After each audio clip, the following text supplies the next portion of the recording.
Olá, tudo bem? Então, pessoal, dando sequência a nossos videoaulas aí, vídeos informativos, enfim, hoje novamente eu trago um vídeo um pouco diferente, com a intenção também de orientação, tá? A gente vem passando por momentos difíceis e isso a gente tem que sempre lembrar em nossos vídeos, porque os momentos são realmente difíceis, né?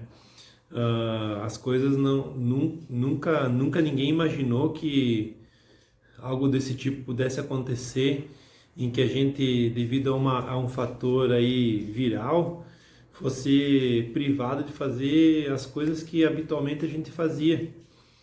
O simples fato de cumprimentar uma pessoa, ah, ou poder visitar pessoas que a gente gosta, ah, compartilhar momentos felizes, né, em grupo, enfim.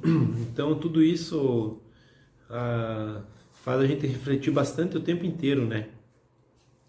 E as áreas da saúde se veem agora com uma missão muito importante de poder fazer a orientação dos públicos, né? Em como que a gente pode manter a nossa saúde legal, sendo que a gente nem acesso às vezes ao médico a gente tem direito, não porque o sistema não esteja oferecendo, mas é porque a gente às vezes tem medo de poder buscar ajuda. Um dado importante que tem se apresentado aí, que eu tenho lido no noticiário, é que tem aumentado o número de infartos, né? As pessoas de idosos que estão com medo de ir para o médico justamente porque podem contrair o coronavírus, por exemplo, né? Sem falar em outras situações que estão acontecendo. Então, dentro disso que eu comecei a falar, que são situações que a gente não tem muito controle, né? Mas existem outras situações que são da demanda da nossa vida também e que a gente tem mais controle, né? Principalmente sobre questões do nosso corpo. O nosso corpo vem envelhecendo, isso é um processo natural, não tem o que fazer, a gente não tem como se desviar disso. Muitos de vocês já estão na condição de sentir isso em vocês, né? E vocês estão percebendo que muitas das coisas que vocês há um tempo atrás faziam, hoje em dia podem ter mais dificuldades para executar, né?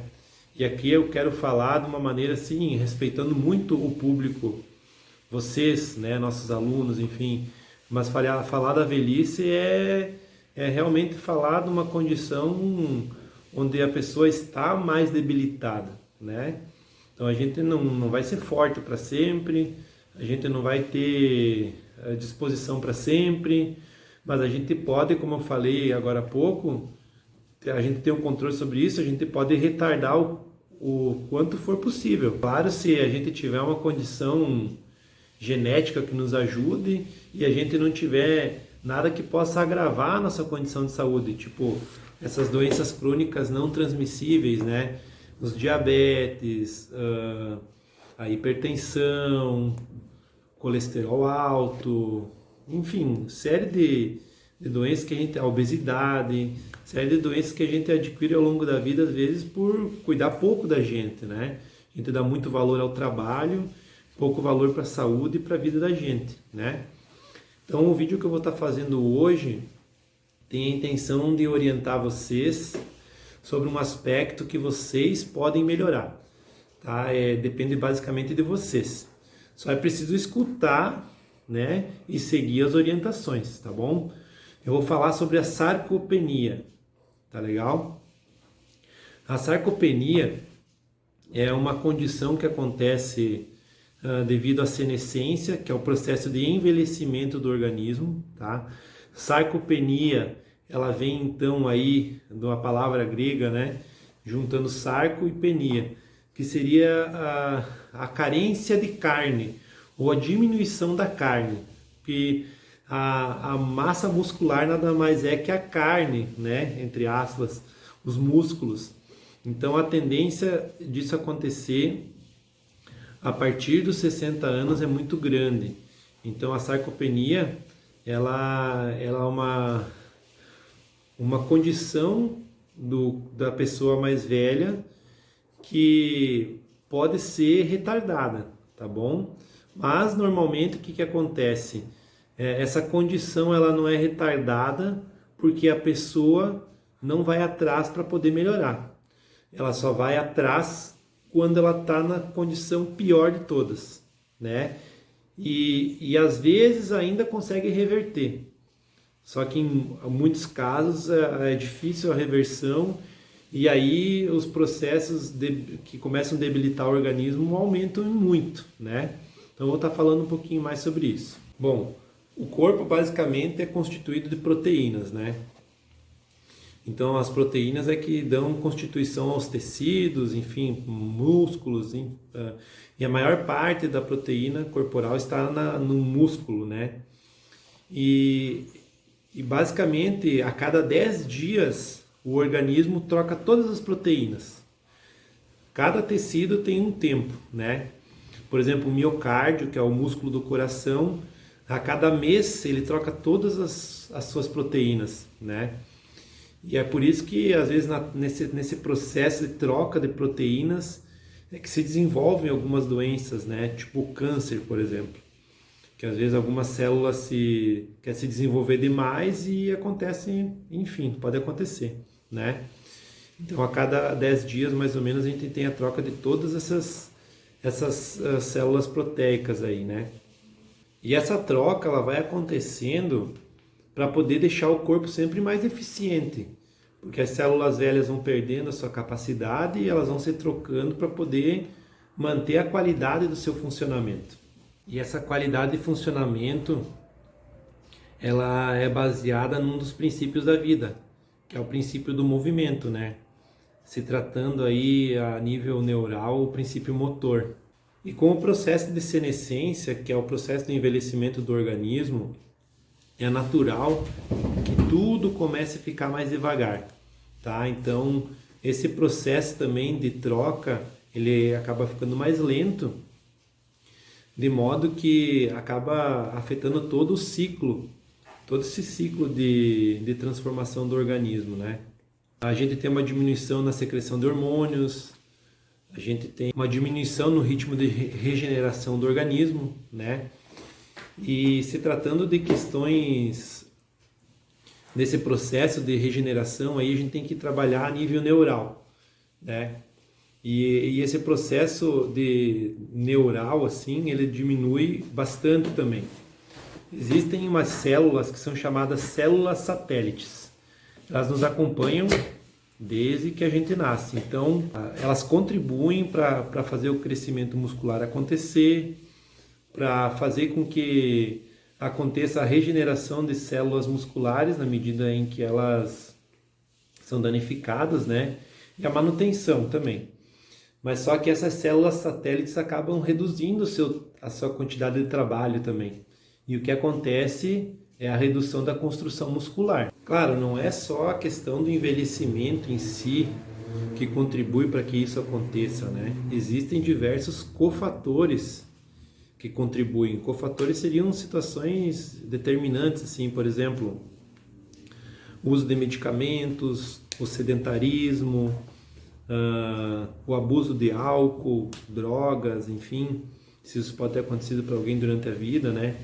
Então, são situações que podem agravar ainda mais essa condição. Fatores que envolvem também a questão da renda, né? Então, a condição socioeconômica das pessoas e também questões psicológicas, né? Que essas aí estão sendo muito estudadas na atualidade e que nos mostram que tem grande interferência no funcionamento do organismo. Todos esses são cofatores importantes, claro, mas um dos principais motivos que acontecem e que a gente não tem muito como fugir desse processo da sarcopenia é a desinervação, ou seja, o cérebro para de mandar estímulo neural para as estruturas musculares através dos neurônios, né? E isso é que acaba fazendo com que a gente tenha tanta perda de massa magra, que massa magra não seria a parte muscular, né? Então aí a gente tem a questão do estilo de vida envolvido, né, também. Se a gente tem um estilo de vida muito sedentário, a tendência é que a gente tenha uma diminuição mais acentuada dessa desinervação, porque aí o cérebro, a tendência do organismo é sempre o quê? É sempre se habituar ao consumo menor de energia que puder. Então, se você tem uma vida que não tem muita atividade física, a tendência é que o teu organismo estacione, tá? Porque a sobrevivência do organismo se dá pelo gasto menor possível de energia. Então ele vai criar estímulos para que o teu corpo possa viver da melhor maneira com aquele pequeno consumo de energia. Então tudo que não é utilizado acaba sendo tudo que entra em desuso acaba sendo desligado, digamos assim, tá bom?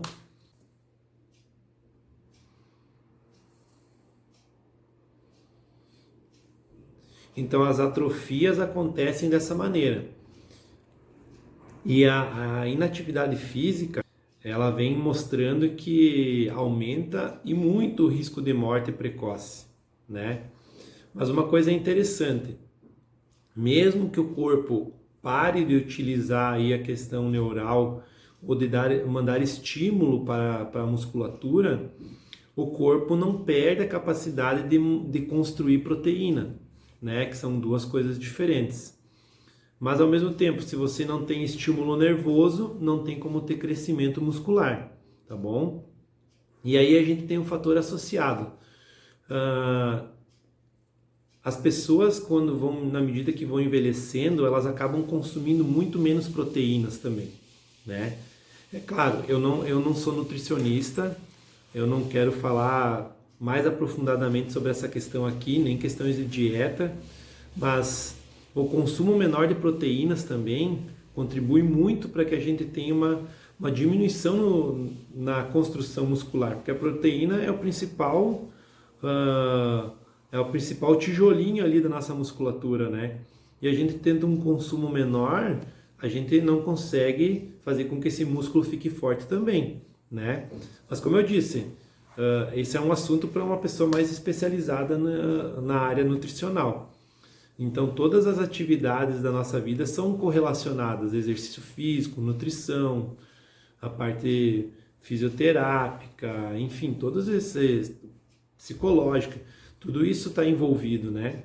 Só que a gente precisa de uma orientação profissional em cada uma delas. Não adianta um profissional querer falar de todas porque é muito abrangente, né? Então, as proteínas são muito importantes porque elas constituem a massa magra, né?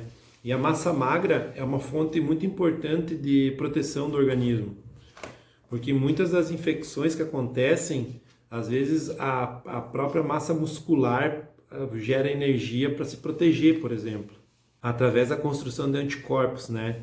Então, por isso que na medida que a gente vai diminuindo a massa muscular, a gente vai diminuindo a questão hormonal também, porque os hormônios normalmente são metabolizados ali dentro das células musculares, construídos e diminuindo essa produção, diminuindo a questão muscular, com certeza vai diminuir a parte hormonal também. E sabemos que os hormônios são muito importantes para regular todos os sistemas do organismo, né? Tu vê como uma coisa é relacionada à outra. Então, até aqui a gente pode resumir da seguinte maneira: a gente nasce e a partir daí o nosso organismo começa a envelhecer, né? Chega um momento da nossa vida em que esse envelhecimento é mais crítico e aí tudo começa a evoluir para pior muito mais rápido, né? E a gente constrói esse círculo vicioso de nunca cuidar da nossa saúde. A gente leva o nosso corpo ao extremo das coisas ruins. A gente não pratica exercício, a gente come demais, a gente não faz bem para o nosso organismo ao longo da vida. E muitas pessoas hoje em dia estão com condições de saúde muito precárias porque tiveram a sua vida, durante a sua vida, pouca cautela, né? Mas mesmo assim o nosso organismo sempre está se reorganizando. E a gente tem a questão dos medicamentos aí envolvidos também, e que eles dão uma sobrevida muito importante para muitas pessoas que já utilizam. Então, assim, a gente vive um momento da humanidade em que as pessoas estão vivendo mais, aparentemente, e são mais saudáveis, mas muitas delas vivem à base de medicamentos. E a nossa intenção, como profissionais de educação física, é dar autonomia para que vocês possam se exercitar sempre. A gente percebe, às vezes, alguns cabeça dura, né? Que, brincadeiras à parte, sim, mas falando a verdade, que às vezes não nos escutam e querem fazer só o que acham melhor. Sendo que a gente está lá para poder orientar da melhor forma um exercício que seja mais condizente com o que ele precisa, tá? Então, assim, a gente tem que sair da zona de conforto sempre, a vida é isso, seja no trabalho, seja em vários aspectos, né? Então, no exercício físico também, da mesma maneira.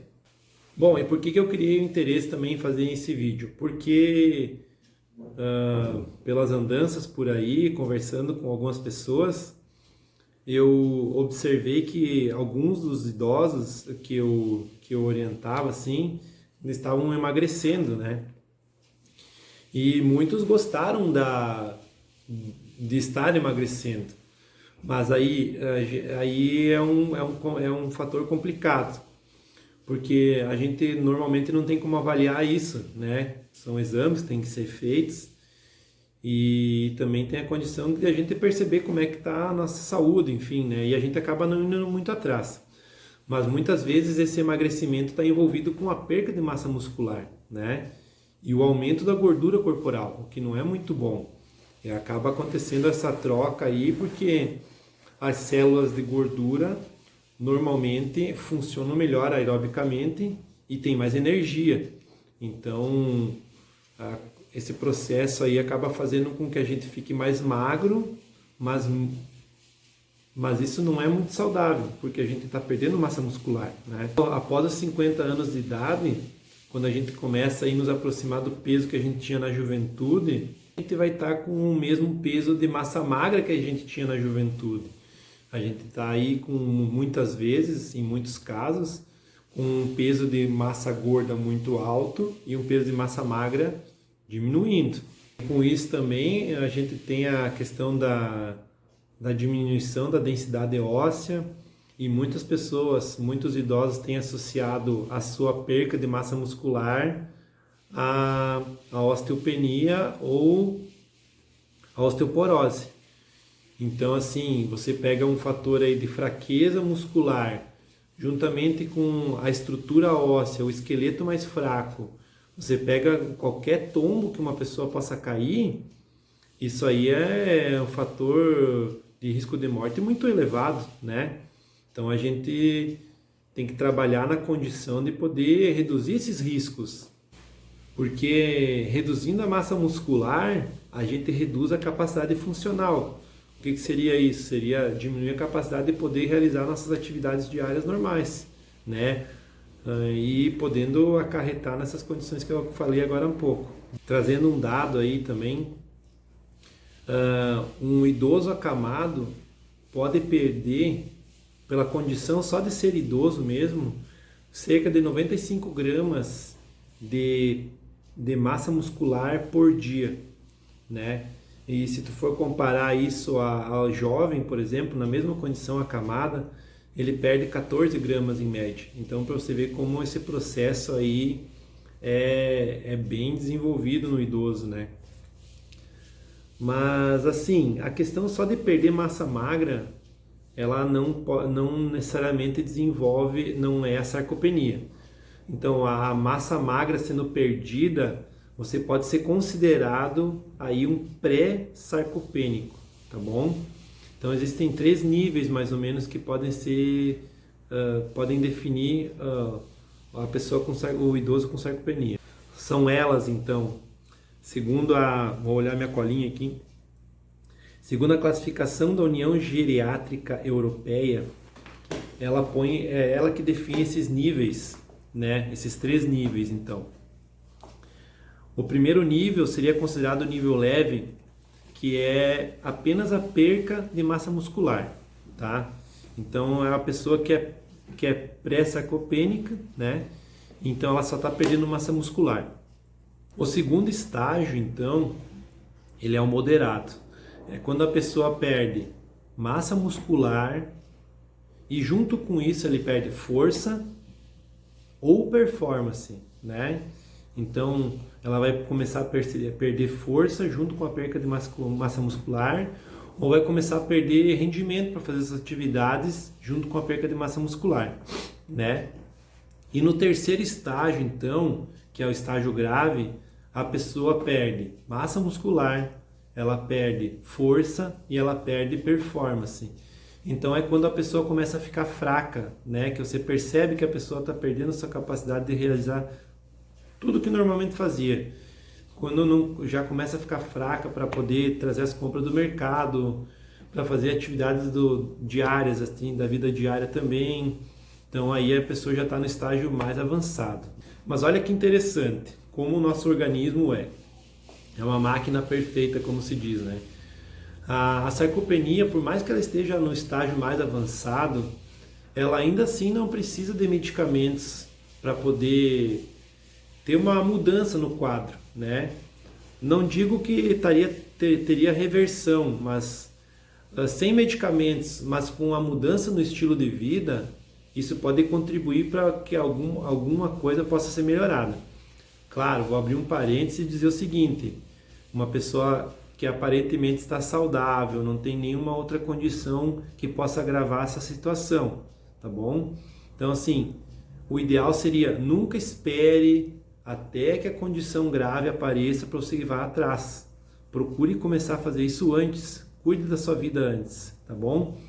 E o cuidar da sua vida antes, praticar exercício físico, não é simplesmente caminhar, tá bom? As caminhadas são importantes, são muito importantes, mas é preciso fazer exercício resistido, fazer exercícios que exijam força, tá bom? E o ideal seria bastante força, mas a gente tem que começar devagar. Então diríamos aqui que o tratamento ele pode ser baseado em exercício físico, tanto aeróbico, que são as caminhadas, enfim, quanto os exercícios de resistência e força, tá bom? E é para isso que eu estou fazendo esse vídeo, porque eu sou um profissional da área da educação física, eu proponho isso com bastante frequência nas nossas atividades, né? E vejo que às vezes a gente não tem uma aderência tão grande quando a gente está fazendo a questão do vídeo, né? Que as pessoas preferem caminhar, mas é preciso muito se fazer força, tá bom? Trabalhar com um pouco mais de carga. Antes de fazer isso, lembrando de novo, você tem que saber como é que está a sua condição de saúde geral, né? Às vezes fazer até uma avaliação com um médico para poder dizer, não, beleza, eu posso fazer um treinamento um pouquinho mais forte. Fazendo mais uma recapitulação. A sarcopenia é um processo de diminuição de massa muscular normal do organismo, que a gente não tem como se desvencilhar dela, mas a gente tem como retardar, né? Então a gente viu que são vários fatores que podem contribuir para que isso aconteça, mas basicamente está na nossa mão para que esse processo seja retardado. A prática de exercício físico e uma vida ativa contribuem muito para que isso aconteça, tá bom? Juntamente com a diminuição da massa muscular, a gente tem um aumento do acúmulo de gordura.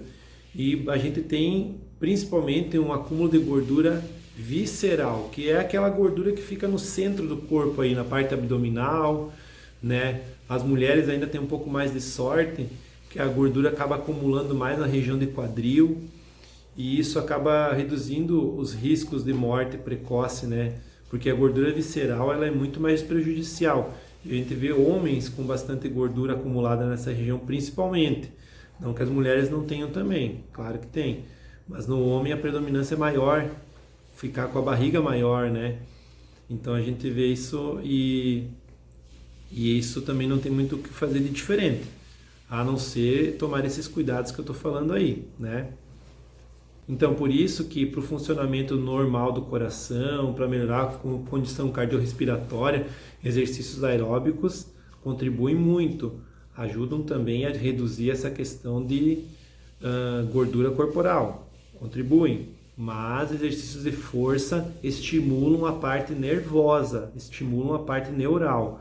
Quando você trabalha com cargas mais altas, com exercícios que são difíceis de fazer, difíceis não na complexidade, mas na questão de força, a gente tem um estímulo neural muito grande, tá? E como a gente já viu, a redução, a desinervação das células musculares pelo cérebro acontece porque elas não são utilizadas. E por isso que o treino de força contribui para que essa desinervação aconteça em menor escala, tá bom? Então a gente está tendo essa prevalência muito grande de obesos entre os idosos, justamente porque a gente acaba se acomodando e não fazendo muito exercício de força, né? E as caminhadas normalmente quando elas acontecem numa intensidade muito baixa, tá? Então é preciso que vocês tenham consciência que não é porque está ficando velho que as coisas têm que ser muito mais lentas, né? A gente vê que vocês têm um discurso, eu não sou velho, eu sou jovem, mas na prática, às vezes, o que acontece? Vai lá e tem atitudes que não condizem. Então, vocês são pessoas que querem viver muito, devem exigir do corpo de vocês da mesma maneira, tá legal? Eu sempre vou ressaltar com os cuidados necessários, né? Então, aqui a minha intenção é dar uma estimulada, uma cutucada assim para que vocês pensem se vocês estão fazendo isso realmente, né? A senescência, então, ela acaba causando mudanças estruturais e neurais bem importantes que comprometem o ganho de força. E a sarcopenia vem se tornando na atualidade um dos fatores que mais comprometem a vida dos indivíduos. E assim, mesmo durante a nossa juventude, o ganho de massa muscular é difícil. Então imagina quando a gente está comendo menos proteína, está se exercitando menos, está num ritmo de vida bem mais reduzido, assim, sedentário. Então isso pode se agravar e muito. Se perceberem alguma dessas situações que eu mencionei no vídeo, vocês devem procurar ajuda, tá bom? Ajuda profissional, médica, e tentar falar o que pode estar acontecendo com vocês, tá legal? E aí, depois de procurarem essa ajuda, saber como é que está a condição de vocês, se realmente está sendo desenvolvido isso ou não, vão, por exemplo, até a Secretaria de Saúde de vocês. No caso aqui, a gente de Chapecó, a gente tem esse contato aqui com os grupos de superioridade, né? E peçam a orientação do profissional de educação física para ver o que pode ser feito. Se por acaso você tem condição, ir para uma academia, por exemplo, né? Pegar algum profissional da educação física que possa orientar você num treinamento, ok? Então, para concluir, a intenção do vídeo é orientar, né? E talvez trazer alguns dados diferentes sobre esse assunto, que talvez vocês não tenham escutado ainda, ou talvez quem não conhecesse sobre isso está tendo uma noção básica agora. Pesquisem mais também, procurem identificar como que está a condição de saúde de vocês e, principalmente, mesmo que a gente tenha algumas limitações de movimentos, que a gente se exercite, tá bom? Ninguém pode impedir de que a gente faça exercício, tá legal? É claro que a gente vai ter limitações, tem pessoas que têm muitos problemas que são um agravando o outro, assim, né? Então, a gente sabe que existem muitas limitações, mas a pessoa que desiste acaba sofrendo mais ainda, tá legal? Então, não desista de você mesmo, procure ajuda, orientação sempre, porque dessa maneira você vai conseguir viver mais e mais feliz, ok? Acredito que cumpri com o meu objetivo aqui e espero ajudá-los. Um abraço, tudo de bom!